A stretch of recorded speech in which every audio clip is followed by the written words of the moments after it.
I'm standing in front of a floor-to-ceiling window wearing nothing but his black shirt, watching storm clouds roll over the Seattle skyline, when I realize I've stopped counting the days. The penthouse apartment smells like expensive leather, and his cologne, sandalwood, and something darker. Something that makes my stomach flip every time he walks into a room. My reflection stares back at me, and I barely recognize her anymore. 3 months ago, I was Thessaly Monroe, a graduate student pouring coffee at a campus cafe to pay rent. Now I'm whatever he's made me. A possession, a secret, a contradiction that makes my skin burn with shame, and something far more dangerous. The elevator chimes behind me, and I don't need to turn around to know it's him. K.L. Draycott moves through space like he owns it, because he usually does. I can feel his eyes on my bare legs, tracing the curve of my hip where his shirt rides up. My hands shake against the cold glass. I tell myself it's fear. I tell myself I'm a prisoner here on the 47th floor, that the platinum card he left on the marble counter this morning is just another chain. But my body knows I'm a liar. My pulse quickens. My breath catches. When he steps behind me, close enough that I can feel his heat, every nerve ending in my body lights up like a city grid at night.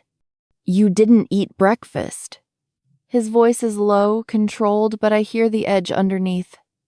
K.L. doesn't ask questions. He makes observations that sound like accusations. His hand finds my waist, fingers spreading across my ribcage like he's measuring how much of me he can hold. I close my eyes. This is the part where I should pull away, where I should remind him that he can't just take whatever he wants. But I don't move. I never do. 3 months, and I still haven't figured out if I'm his captive or his accomplice. The worst part? I'm not sure I want to know the answer anymore. "I wasn't hungry," I whisper, and it comes out weaker than I intended. In the window's reflection, I watch his jaw tighten. Kale is beautiful in the way expensive things are beautiful. Sharp lines, cold perfection, the kind of face that belongs on magazine covers for watches that cost more than most people's cars. Dark hair swept back, ice blue eyes that see everything, a mouth that's cruel until it's kissing you senseless. He's 34 to my 23, a tech mogul who built an empire on code and ruthless decisions. And somehow, impossibly, he decided I belonged to him the first time he saw me. Thessaly. The way he says my name is both a warning and a prayer. His other hand comes up to brush my hair aside, exposing my neck. I shudder. This is how it always starts. A touch that's almost gentle. A moment where I could still walk away, but we both know I won't. Because loving him is the most dangerous thing I've ever done, but resisting him feels like drowning. His lips graze my pulse point, and I grip the window ledge so hard my knuckles turn white. Outside, the storm breaks. Rain lashes against the glass. And inside, I surrender to the man who saw me once and decided I was his. 4 months earlier, I was living a life that made sense. My studio apartment in Capitol Hill had a leaky faucet, and neighbors who fought it 2A, but it was mine.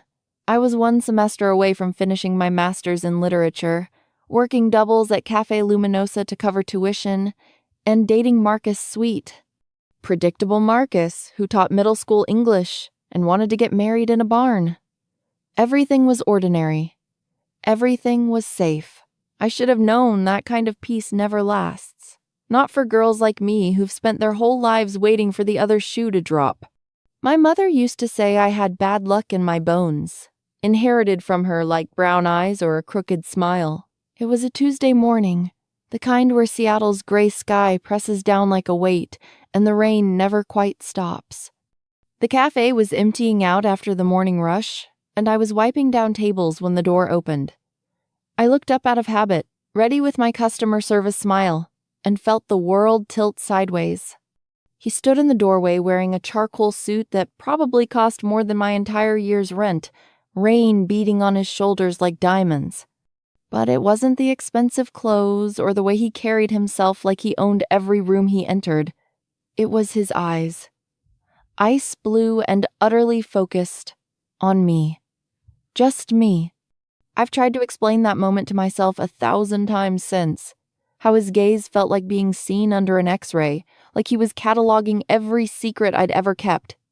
How my hands went numb and the dish rag fell from my fingers.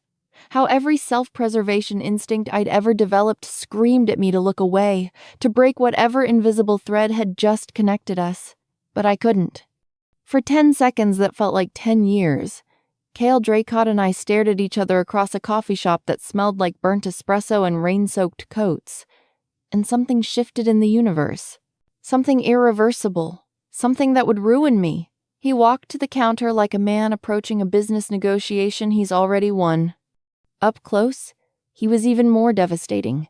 6'3" of controlled power, a face carved from marble, and that mouth that looked like it had forgotten how to smile. "Black coffee," he said, but he wasn't looking at the menu. He was looking at me like I was a problem he was calculating how to solve. I fumbled with the cup, my hands shaking for no reason I could name. When I handed him the coffee, our fingers brushed. The contact lasted maybe a second. It burned through me like lightning striking dry wood. "What's your name?"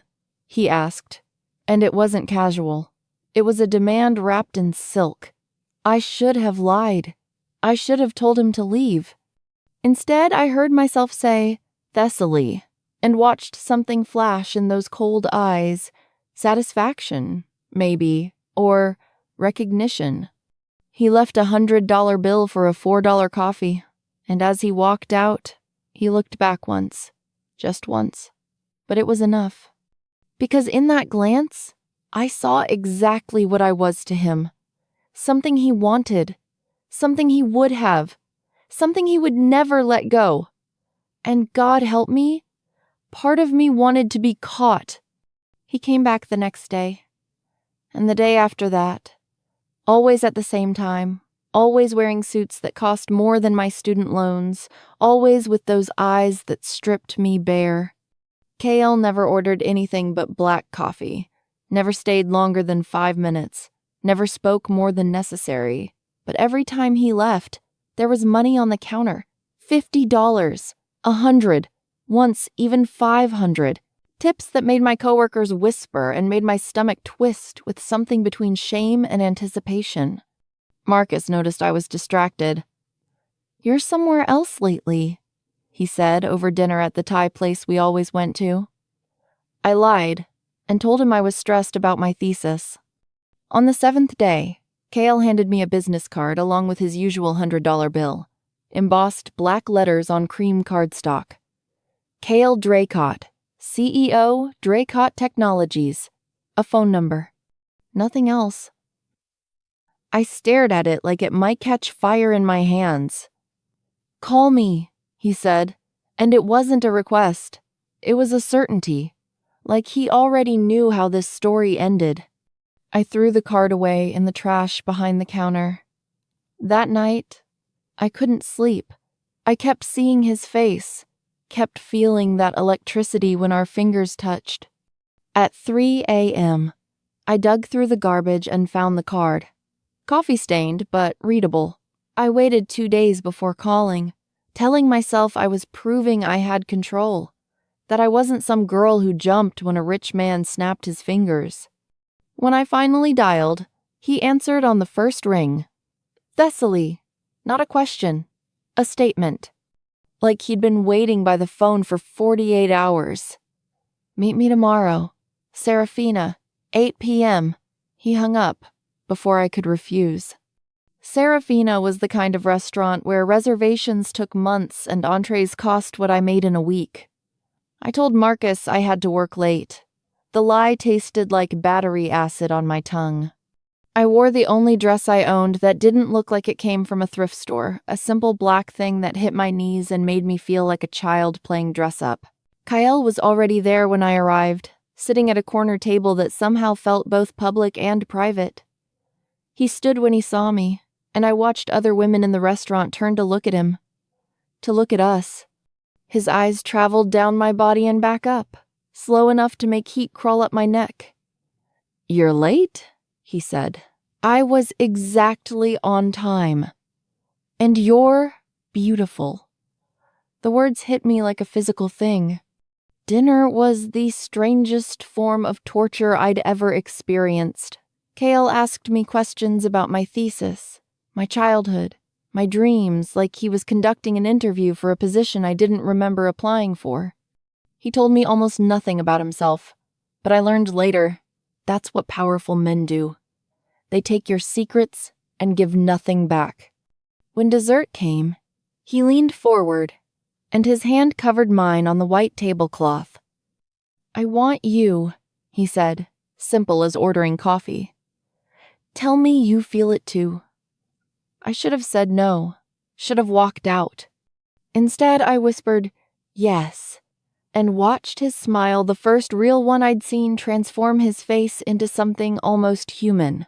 Marcus proposed on Saturday. We were at Gasworks Park watching the sunset paint Puget Sound in shades of orange and pink, and he got down on one knee with his grandmother's ring, a modest diamond that caught the fading light. People around us stopped to watch, to smile at the romance of it all. And all I could think about was Kale's hand on mine, the way his voice had sounded when he said he wanted me. I said yes because I didn't know how to say no in front of strangers. Because Marcus was good and kind and everything I should want. The ring felt like a handcuff. I met Kale 3 days later at the penthouse. He'd texted me the address, just numbers, no explanation, and I'd gone without questioning why. The elevator ride to the 47th floor felt like ascending to another planet. He opened the door wearing jeans and a white t-shirt, somehow more dangerous in casual clothes than in his suits. His eyes dropped to my left hand, to the ring that suddenly felt like it weighed 10 pounds. Something dark crossed his face. "You're engaged," he said flatly. Not a question. An accusation. I nodded, unable to speak. "Take it off." "What?" "The ring. Take it off? Or leave?" I should have left. Should have run back to Marcus and my safe little life and forgotten Kale Draycott existed. Instead, I twisted the ring off my finger and dropped it in my purse. Kale's expression didn't change, but something in his posture relaxed, like he'd won a battle I hadn't known we were fighting. He crossed the room in 3 strides, his hands cupping my face, tilting it up to meet his eyes. "You're mine, Thessaly. You've been mine since the moment I saw you. Tell me you know that." I couldn't speak, couldn't breathe. He kissed me. And it was nothing like Marcus's gentle pecks this was claiming, consuming, drowning. We didn't make it to the bedroom. Against the wall by the windows, on the cold marble floor, tangled in clothes that were half on and half off, every touch burned away the person I'd been before. Kale was everywhere at once, his hands mapping my body like he was memorizing territory he'd conquered. And I let him. God, I let him. Because my body knew something my mind refused to accept. Resisting him was impossible. Fighting this pull between us would break me faster than surrendering ever could. When it was over, we lay on the floor watching the city lights blink on one by one, and I knew I'd crossed a line I could never uncross.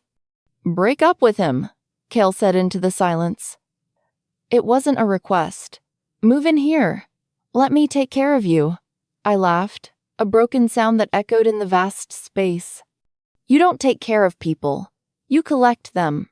His hand tightened on my hip, possessive. "Maybe, but you're already mine whether you admit it or not." I wanted to argue, to tell him he was insane, that you couldn't own a person. But the ring was still in my purse, and I was naked in his apartment, and my body was already learning the shape of his. So instead, I asked, "What if I say no?" He kissed my shoulder, teeth grazing skin. "You won't." And God help me, he was right. I broke up with Marcus over coffee at the same cafe where KL first saw me. It felt like bringing the story full circle, like some cosmic joke I didn't understand yet. Marcus cried. Not loud, dramatic sobs, but quiet tears that tracked down his face while he stirred sugar into coffee he wouldn't drink. "Is there someone else?" he asked, his voice small. I wanted to lie, to spare him the humiliation, but I owed him at least the truth. "Yes." He asked if it was serious. I told him I didn't know what it was, only that I couldn't fight it anymore. He left the ring on the table between us, and I watched him walk away from the life we'd planned like a man leaving a funeral. I moved into Cale's penthouse that same night, not because he demanded it, but because my studio apartment suddenly felt like a tomb, and I couldn't bear to be alone with what I'd done. Cale helped me carry my 3 boxes of belongings up from his car, and I watched him take in my whole life, secondhand books, cheap dishes, clothes from Target with an unreadable expression. "This is everything?" he asked. I nodded, suddenly ashamed of how little I owned. He set the boxes down and pulled me against his chest. "Good. I'll buy you whatever you need." The words should have felt generous. Instead, they felt like erasure. The first week was a fever dream. Cale worked from home most days, typing on his laptop while I tried to focus on my thesis at the dining table that could seat 12. Sometimes I'd look up and find him watching me, and the intensity in his gaze made it hard to breathe. At night, he pulled me apart and put me back together with his hands and mouth and body, until I forgot there'd ever been a version of Thessaly Monroe who wasn't his. He was patient and demanding in equal measure. Learning my body like code, he was determined to crack. But there were rules I was only starting to understand. He didn't like when I left the penthouse without telling him. Didn't like when I wore certain clothes that showed too much skin. Didn't like when I mentioned my old life, my old friends, the scholarship I'd turned down to stay in Seattle near Marcus. Each rule felt small on its own, reasonable even. But together, they were building walls around me, brick by brick. One morning, I woke up and realized I hadn't been outside in 4 days. When I mentioned it, Kyle kissed my forehead and said, "Everything you need is here." And the terrifying part was, I almost believed him. My best friend Sienna called on day 10. I let it go to voicemail. She called again, and again. Finally, I answered while Cale was in the shower. "Where the hell have you been?" she demanded. "You broke up with Marcus, dropped out of your thesis defense, and disappeared." I've been terrified. I looked around the penthouse, the marble floors, the imported furniture, the view that cost more per month than most people made in a year. "I'm fine," I said, and heard how hollow it sounded. "I met someone." Sienna was quiet for a long moment. "Thess, you don't sound fine. You sound scared." I hung up before she could say more. That night, Cale asked who I'd been talking to. I hadn't heard him approach, hadn't realized he'd been listening. "Just a friend," I said carefully. His jaw tightened. "Sienna?"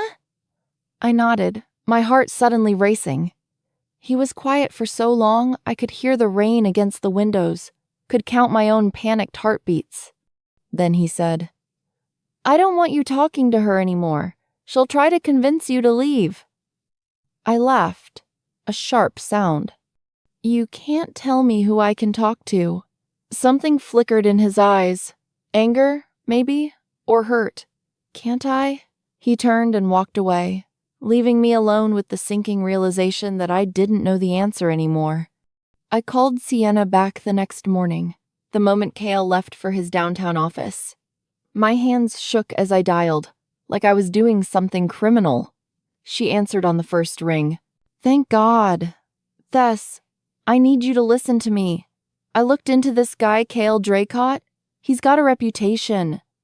There was a woman before you, an artist named Vivienne. She filed a restraining order against him last year." The words hit me like ice water. "What?" She dropped it eventually.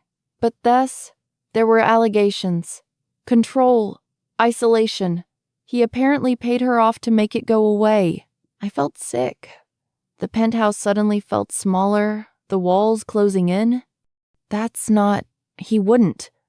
But even as I said it, I thought about the rules, the way he watched me, the platinum card that felt more like a leash than a gift. "Come to my apartment," Sienna said. "Right now, just come, and we'll figure this out together." I looked at the elevator, at the freedom it represented. Then at the security camera in the corner of the living room. Had that always been there? "I have to go," I whispered, and hung up before she could respond. Cale came home early.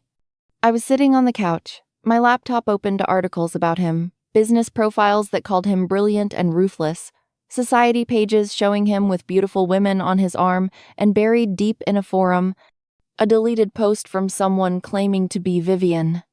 "I loved him," it said, "and he almost destroyed me." Cale's reflection appeared in the darkened screen before I could close it. "Find anything interesting?" His voice was calm, but I heard the steel underneath. I turned to face him, my pulse hammering. "Who's Vivian?" His expression didn't change, but something shifted in the air between us, pressure building before a storm breaks. He walked to the bar and poured himself whiskey. Neat, his movements controlled. "A mistake," he said finally. "Someone who didn't understand what I was offering her." He took a drink. "Someone who lied to make me look like a monster when I refused to let her use me." I stood up, my legs unsteady. "Did you isolate her? Control who she talked to? Make her feel like she couldn't leave?" Cale's eyes met mine, ice blue and utterly certain. "I protected her, just like I'm protecting you." "From what?" I demanded, and I heard my voice crack. "From the world? From reality? Or from having a life that doesn't revolve around you?" He set the glass down with a sharp click. "From being hurt. From being used. From settling for less than you deserve." He crossed to me in 3 strides, his hands gripping my shoulders. "Everyone else will disappoint you, Thessaly. Your friends will drift away. Your family already has. But I won't. I'll never leave you." The words should have been romantic. Instead, they sounded like a threat. Or maybe a promise. I couldn't tell the difference anymore. I started testing the boundaries. Small rebellions at first, leaving the penthouse to walk around the block, wearing the red dress he'd said was too revealing, calling Sienna when he was in the shower. Each time I expected an explosion, but Cale just watched me with those calculating eyes, like he was studying a puzzle he knew he'd eventually solve. It was the watching that scared me more than anger would have, because it meant he was planning something, and I had no idea what. 2 weeks after the Vivian conversation, a woman approached me in the lobby. She was elegant, maybe 40, with silver-streaked black hair and eyes that had seen too much. "You're Thessaly," she said. "Not a question." I nodded, confused. "I'm Vivienne Castellanos. I need to talk to you about Cale." My blood turned to ice. She handed me a business card, a gallery address in Pioneer Square. "Come tomorrow, 3 p.m. Please, before it's too late." She left before I could respond, disappearing into the Seattle rain like a ghost delivering a warning. I went. Of course I went. The gallery was small, intimate, filled with abstract paintings that looked like emotions given form, rage in crimson slashes, sorrow in blue spirals, fear in black geometric shapes. Vivienne was waiting in the back room. Up close, she was beautiful but brittle, like she'd been broken and glued back together. "Thank you for coming," she said. "I wasn't sure you would." She poured us both wine with hands that trembled slightly. "How long have you been with him?" 3 months, I whispered. She nodded like this confirmed something. "I lasted 8. Almost didn't make it out." She told me everything. How Cale had seen her at a gallery opening and decided she was his. How he'd swept her into his world with gifts and passion and promises. How slowly, carefully, he'd isolated her from friends, family, her art career, How the penthouse had become a cage so beautiful she hadn't noticed the bars until she couldn't reach through them anymore. "He's not evil," Vivian said, and her voice cracked. "That's what makes it so hard. He genuinely believes he's loving you, protecting you. But his love is suffocating, possessive, destructive." She leaned forward. "The restraining order, I filed it because he threatened my gallery owner when I tried to leave. Threatened to destroy his reputation, buy out his building, ruin him." "Why did you drop it?" I asked, already knowing the answer. Vivian's smile was sad. "Because he made it impossible not to. Legal bills I couldn't afford. My art career stalling. Whispers that I was unstable, vindictive, and then he offered me money enough to start over somewhere else. So I took it. I ran." She grabbed my hand. "But I've been watching. I've seen the pattern. He finds women like us smart, ambitious, but a little broken, a little lonely. He makes us feel seen, special. And then he makes us disappear." She squeezed harder. "Leave him, Thessaly, before you lose yourself completely." I left the gallery with her card in my pocket and the weight of truth crushing my chest. Kale knew. I don't know how, maybe the security cameras in the lobby, maybe he'd had someone following me, but when I walked into the penthouse, he was waiting. Not angry. Worse. Hurt. "You met with her," he said quietly. I could have lied. Should have. Instead, I said, "Yes." He poured himself a drink, his movements precise. "And what did my ex-girlfriend tell you? That I'm a monster? That I trapped her?" I set my purse down, keeping the distance between us.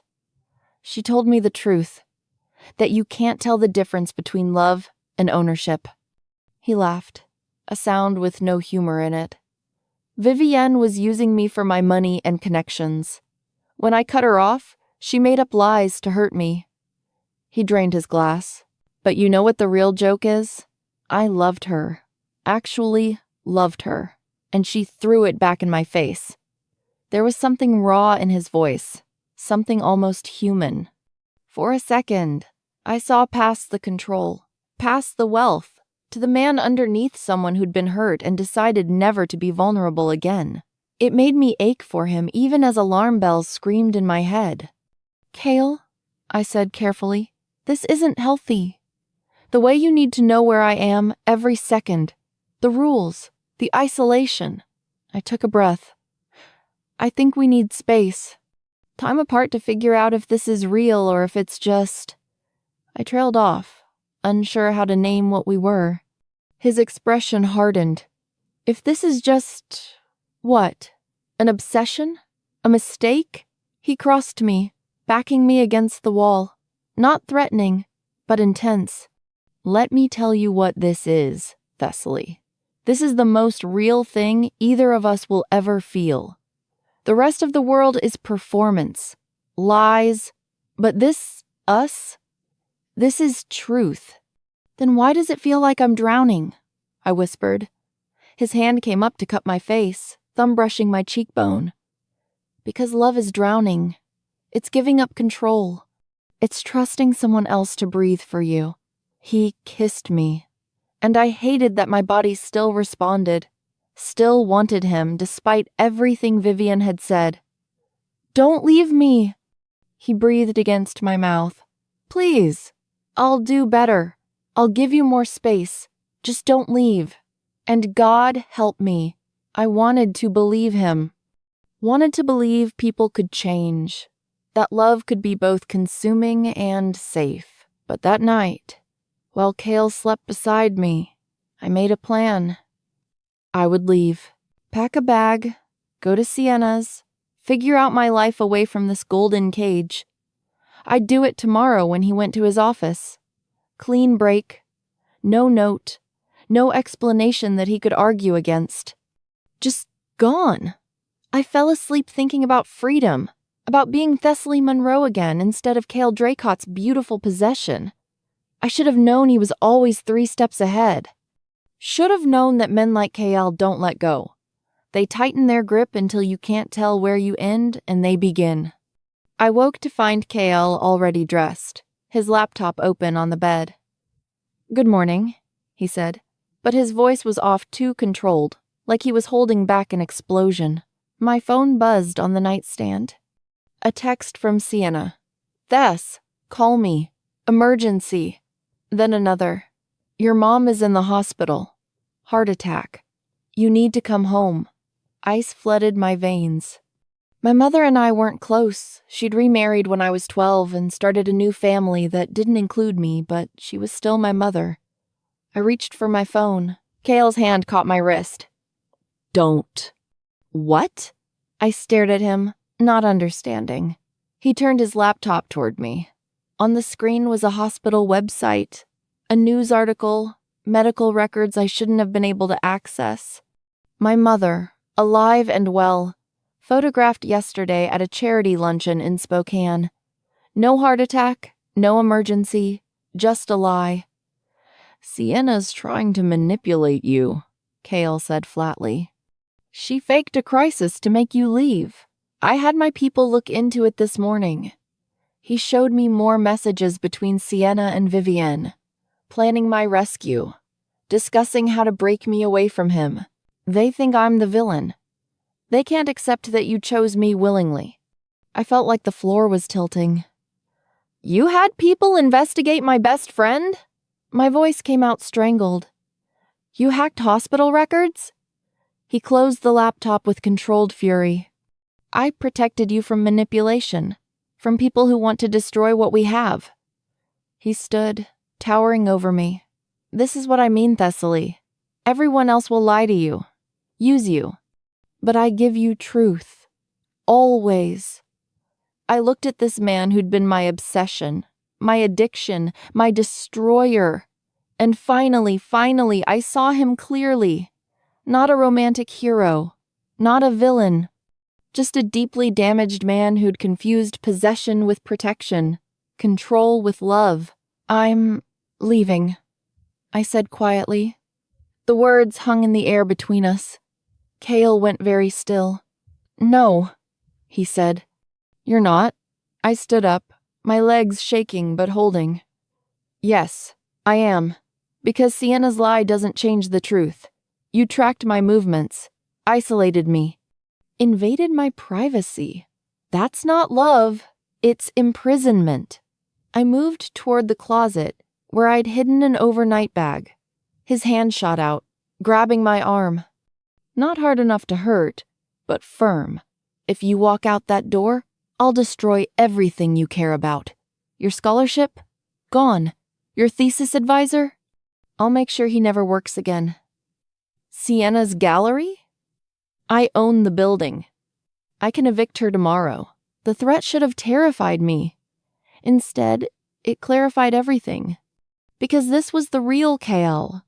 The one who couldn't let go, couldn't accept loss, couldn't imagine a world where he didn't win. "Then do it," I said. "Destroy it all. Burn my life down. I'd rather have nothing and be free than have everything and be yours." His grip loosened, shock crossing his face. I pulled away, grabbed my bag, and walked toward the elevator. Each step felt like pushing through water, through gravity, through every instinct that still wanted to turn back to him. "Thessaly." His voice stopped me at the elevator. I turned. He looked broken, his usual control shattered, and I saw the lost boy underneath the mogul. "I love you," he said, and for the first time, it sounded like the truth. "I know," I whispered, "but your love is poison." The elevator doors opened. I stepped inside. As they began to close, he said one more thing. "I'll wait for you, however long it takes."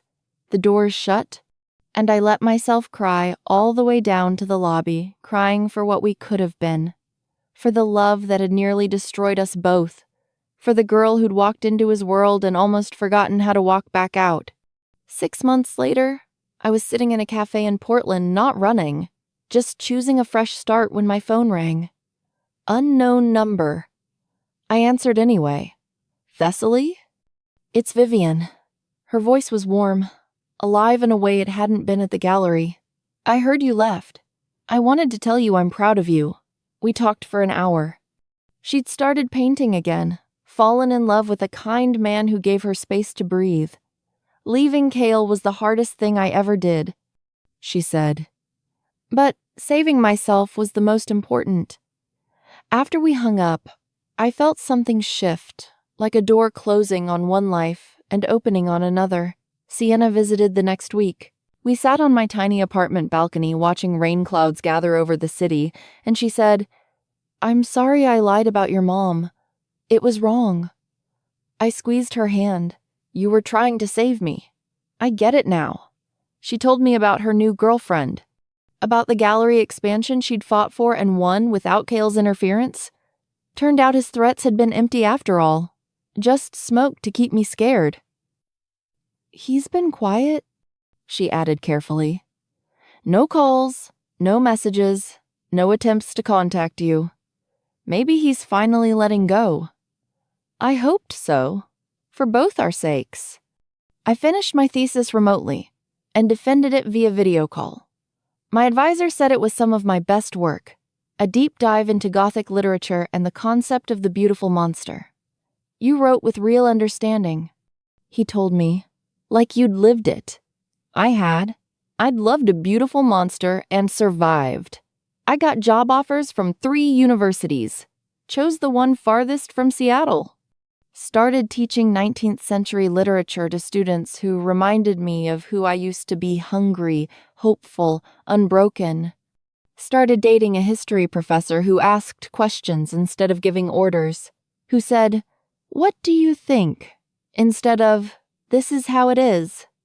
Started remembering what healthy love felt like. A year after I left, a package arrived. No return address, but I knew. Inside was a first edition of Wuthering Heights, my favorite novel, and a note in Cale's handwriting. "You were right. My love was poison." I'm in therapy now, trying to understand why I destroy the things I care about. I don't expect forgiveness. I don't deserve it. I just wanted you to know you were brave enough to do what Vivian and others couldn't. You saved yourself. Thank you for teaching me that love isn't about possession. I'll never stop being sorry. "Kay," I cried reading it. But they were different tears than before. Tears for what was lost, but also for what was found. I kept the book but burned the note in my kitchen sink, watching the paper curl and blacken like the past turning to ash. That night, I wrote in my journal, "I am Thessaly Monroe. I was loved by a man who didn't know how to love. I almost lost myself in his need, but I chose to walk away. And that choice saved my life." Later, I stood on my balcony watching stars emerge through Portland's famous clouds and realized something profound. Resisting him hadn't broken me. It had rebuilt me. Loving him had nearly destroyed me, but leaving him had set me free. I was whole again, scarred but standing. And for the first time in 2 years, I could breathe without feeling like I was drowning. The story of Cale and Thessaly was over. And the story of just Thessaly, it was finally beginning.